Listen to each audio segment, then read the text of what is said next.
ਵੀਰਸ ਮੈਂ ਕਬਰਸਤਾਨ 'ਚ ਪਹੁੰਚ ਗਿਆ ਵਾਂ ਤੇ ਕਬਰਸਤਾਨ 'ਚ ਆ ਕੇ ਤੇ ਦਿਲ ਨੂੰ ਇੱਕ ਸਕੂਨ ਮਿਲਦਾ ਵੇ, ਕਿਉਂਕਿ ਇੱਥੇ ਤੁਹਾਡੇ ਉਹ ਰਿਸ਼ਤੇ ਨੇ ਕਿ ਜਿਨ੍ਹਾਂ ਨੂੰ ਜਿਹੜੇ ਤੁਹਾਡੇ ਤੋਂ ਜੁਦਾ ਹੋ ਗਏ ਨੇ, ਲੇਕਿਨ ਉਹ ਜੁਦਾ ਹੋਣ ਦੇ ਬਾਵਜੂਦ ਵੀ ਤੁਹਾਡੇ ਦਿਲ 'ਚੋਂ ਨਹੀਂ ਜਾਂਦੇ। ਤੇ ਤੁਸੀਂ ਇੱਥੇ ਆਉਂਦੇ ਦੋ ਫਾਇਦੇ ਨੇ। ਇੱਕ ਕਿ ਤੁਸੀਂ ਆਪਣੇ ਰਿਸ਼ਤਿਆਂ ਨੂੰ ਮਿਲ ਲੈਂਦੇ ਜੇ, ਦੂਸਰਾ ਹੈ ਕਿ ਤੁਹਾਨੂੰ ਆਪਣੀ ਆਖਰਤ ਦਾ ਵੀ ਪਤਾ ਚੱਲਦਾ ਕਿ ਅਸਾਂ ਵੀ ਇੱਥੇ ਹੀ ਆਉਣਾ। ਤੇ ਸਾਨੂੰ ਸਾਰਿਆਂ ਨੂੰ ਚਾਹੀਦਾ ਕਿ ਆਪਣੇ ਅਜ਼ੀਜ਼ੋ ਅਕਾਰਬ ਤੇ ਆਪਣੇ ਵਾਲਦੈਨ ਇਹਨਾਂ ਦੀਆਂ ਕਬਰਾਂ 'ਤੇ ਲਾਜ਼ਮੀ ਜਾਣਾ ਚਾਹੀਦਾ। ਬਾਰਿਸ਼ਾਂ ਤੋਂ ਬਾਅਦ ਨਾ ਇਹ ਸਾਰਾ ਦੇਖਦੇ ਪਏ ਜੇ ਤੁਸੀਂ, ਕੁਛ ਕਬਰਾਂ ਮੈਂ ਪਿੱਛੇ ਦੇਖੀਆਂ ਨੇ, ਬੈਠੀਆਂ ਵੀ ਨੇ।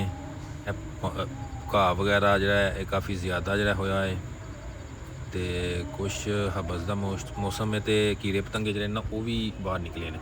ਲਿਹਾਜ਼ਾ ਜਦੋਂ ਵੀ ਤੁਸੀਂ ਕਬਰਸਤਾਨ ਆਓ ਧਿਆਨ ਨਾਲ ਤੁਸੀਂ ਜਿਹੜਾ ਨਾ ਉਹ ਫਿਰੋ। ਇਹ ਜੀ ਮੇਰੇ ਵਾਲਿਦ ਸਾਹਿਬ ਦੀ ਕਬਰ ਹੈ। ਅੱਲਾਹ ਤਾਲਾ ਇਹਨਾਂ ਦੇ ਉੱਤੇ ਆਪਣੀ ਰਹਿਮਤ ਦੀ ਬਾਰਿਸ਼ ਨਾਜ਼ਰ ਫਰਮਾਏ। ਇਹਨਾਂ ਦੇ ਨੇਕ ਦਰਜਾਤ ਨੂੰ ਦੇਖਦਿਆਂ ਹੋਇਆਂ ਇਹਨਾਂ ਨੂੰ ਜੰਨਤੁਲ ਫਿਰਦੌਸ ਦੇ ਵਿੱਚ ਆਲਾ ਮੁਕਾਮ ਅਤਾ ਫਰਮਾਏ, ਤੇ ਜਿਹੜੇ ਗੁਨਾਹ ਨੇ ਉਹਨਾਂ ਨੂੰ ਅੱਲਾਹ ਤਾਲਾ ਆਪਣੇ ਰਹਿਮ ਕਰਮ ਦੇ ਨਾਲ ਉਹਨਾਂ ਨੂੰ ਖਤਮ ਕਰ ਦੇ। ਇਹ ਮੇਰੇ ਦਾਦਾ ਅਬੂ ਨੇ, ਉਹਨਾਂ ਦੀ ਕਬਰ ਮੁਬਾਰਕ ਹੈ। ਇਹ ਦਾਦਾ ਅਬੂ ਦੀ ਕਬਰ ਹੈ। ਉਹ ਵੀ ਜਿਹੜੀ ਪਿਛਲੀ ਸਾਈਡ 'ਤੇ ਵੀ ਨਾ ਆਓ ਤੁਹਾਨੂੰ ਪਿੱਛੋਂ ਦਿਖਾਉਂਦੇ ਹਾਂ। ਇਹ ਵਾਲੀ ਕਬਰ ਹੈ ਤੇ ਇਹ ਮੇਰੀ ਫੁੱਫੋ ਦੀ ਹੈ।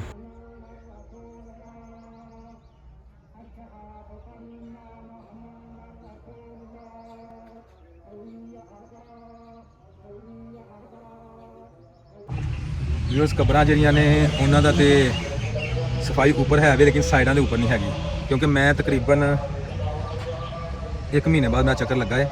ਉਹਦੀ ਵਜ੍ਹਾ ਇਹ ਹੈ ਕਿ ਮੈਂ ਇੱਥੇ ਨਹੀਂ ਸੀ ਆਇਆ, ਮੇਰਾ ਚੱਕਰ ਨਹੀਂ ਲੱਗਾ। ਅੱਜ ਮੈਂ ਆਇਆ ਹਾਂ, ਲੇਕਿਨ ਦੇਖਿਆ ਕਿ ਬਹਾਦਰ ਜਿਹੜਾ ਸੀ ਕਬਰਾਂ ਵਾਸਤੇ ਵੀ ਬੰਦਾ ਕਿ ਕਬਰਾਂ ਦਾ ਧਿਆਨ ਰੱਖਣਾ, ਸਫਾਈ ਵਗੈਰਾ ਕਰਨੀ, ਉਹਨੇ ਕਬਰਾਂ ਦੀ ਸਫਾਈ ਉੱਪਰੋਂ ਤਾਂ ਰੱਖੀ ਲੇਕਿਨ ਸਾਈਡਾਂ ਤੋਂ ਨਹੀਂ ਰੱਖੀ ਹੈ। ਤੇ ਬਹਾਦਰ ਨੂੰ ਬੁਲਾਉਂਦੇ ਹਾਂ, ਮੇਰਾ ਖਿਆਲ ਇੱਥੇ ਹੀ ਕਿਤੇ ਆਵਾਜ਼ ਦਿੰਦੇ ਹਾਂ, ਉਹਨੂੰ ਪੁੱਛਣੇ ਆ ਕੀਤਾ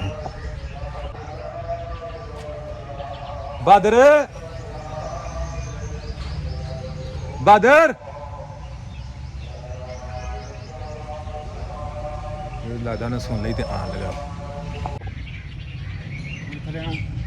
ਇਹ ਸਾਡੇ ਜਿੰਨਾ ਇਹ ਬਹਾਦਰ ਭਾਈ ਨੇ ਕਬਰਾਂ ਦਾ ਧਿਆਨ ਰੱਖਦੇ ਨੇ, ਇਹਨਾਂ ਨੂੰ ਵਿਖਾਉਂਦੇ ਆ ਕਬਰਾਂ ਦਾ ਕੀ ਹਾਲ। ਆਓ ਜਰਾ ਇੱਧਰ ਭਾਜੀ, ਪਾਣੀ ਨਿਕਲਦਾ ਨਹੀਂ ਪਿਆ।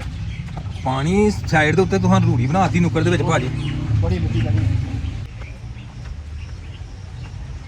ਨਾ ਤੁਸੀਂ ਇਹਦੇ ਉੱਤੇ ਘਾਹ ਕੱਟਿਆ ਏ, ਤੇ ਉਹ ਪਿਛਲੇ ਜਿਹੜੀ ਦੂਸਰੀ ਕਬਰ ਹੈ ਉਹਦੇ ਤੇ ਵੀ ਉਂਝ ਗੰਦ ਪਿਆ, ਉਹਦਾ ਵੀ ਘਾਹ ਕਿੱਡਾ ਉੱਚਾ ਹੋਇਆ ਹੈ। ਠੀਕ ਹੈ, ਇਹਦਾ ਅਸਰ ਰਾਤ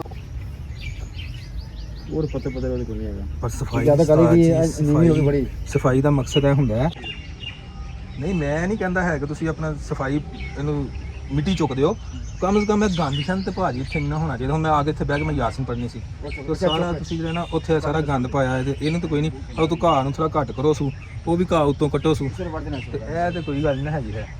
ਬਰਸ਼ ਵੀ ਨਾ ਕਿਹੜਾ ਕੰਮ ਨਿਕਲਿਆ। ਆਹੋ ਮੈਂ ਕਦੋਂ ਕਹਿੰਦਾ ਘਾਹ ਹੈ ਵੇ, ਲੇਕਿਨ ਇਹਨੂੰ ਉੱਪਰੋਂ ਭਾਜੀ ਤੇ ਭਾਜੀ ਹੋਣੀ ਚਾਹੀਦੀ ਹੈ। ਇਹ ਤੇ ਨਹੀਂ ਕਿ ਇਹਨਾਂ ਦਾ ਵਾਲੀ ਵਾੜਾ ਸੀ ਕੋਈ ਨਹੀਂ ਹੈਗਾ, ਸਿਰ ਕੱਟਿਆ ਜਾਏ ਇਹ ਤੇ ਕੋਈ ਗੱਲ ਨਹੀਂ। ਸਿਰ ਚੁਕਾਇਆ ਉਹਨੇ ਫਿਰ ਕੱਲੇ ਸੁੱਟ ਲਿਆ।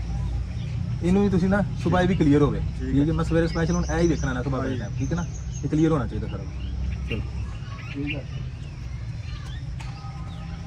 ਅਬ ਕੋਰ ਪੈਗੀ ਹੂੰ ਵੀਰਸ ਕਬਰਾਂ ਦਾ ਤੇ ਹੁਣ ਹੋ ਗਿਆ ਕਿ ਸੁਬਾਹ ਇਨਸ਼ਾਅੱਲਾ ਸਾਰੀਆਂ ਕਲੀਅਰ ਹੋ ਜਾਣਗੀਆਂ।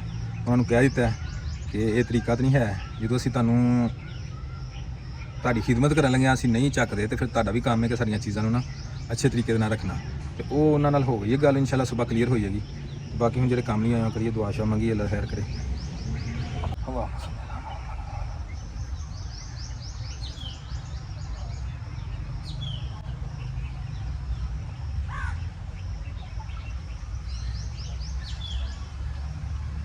ਦੁਨੀਆ ਤੋਂ ਨਾ ਵਿਊਜ਼ ਹਟ ਕੇ ਜਦੋਂ ਬੰਦਾ ਥੱਕ ਜਾਂਦਾ ਨਾ, ਤੇ ਫਿਰ ਆ ਕੇ ਤੇ ਇੱਥੇ ਜਦੋਂ ਬੈਠਦਾ ਨਾ ਤੇ ਦਿਲ ਨਹੀਂ ਕਰਦਾ ਵਾਪਸ ਜਾਣ। ਤੇ ਇਹ ਸਕੂਨ ਵਾਲੀ ਜਗ੍ਹਾ ਜੇ ਕਬਰਸਤਾਨ ਜਿਹੜਾ ਨਾ, ਸਕੂਨ ਵਾਲੀ ਜਗ੍ਹਾ, ਇੱਥੇ ਹਰ ਚੀਜ਼ ਸਕੂਨ ਦੇ ਵਿੱਚ ਹੈ।